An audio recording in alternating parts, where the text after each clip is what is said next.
இப்போ வந்து நம்ம பார்க்கறது அடுக்குக்குறி எண்கள்.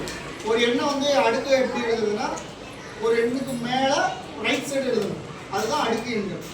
அதில் இப்போ நம்ம ரெண்டோட அடுக்குகளை பற்றி பார்க்குறோம். ரெண்டோட அடுக்குகள் கண்டிப்பாக எல்லாத்துக்கும் தேவைப்படும். எல்லா இடத்துலையும் ரெண்டோட அடுக்கு தேவைப்பட்டுக்கிட்டே இருக்கும்.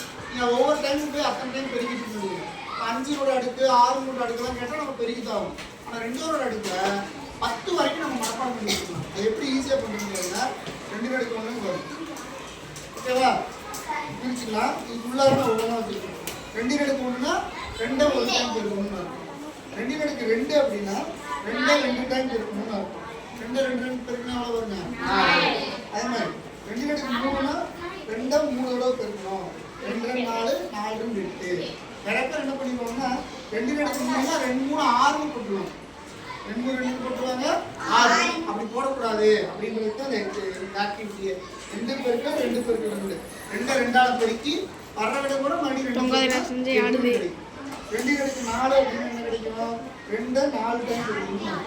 பாருங்க 2 பெருக்கல் 2 பெருக்கல் 2 பெருக்கல் 2 பெருக்கல் 2 4 டைம் பெருக்கல் எவ்வளோ வருதுங்க? 14.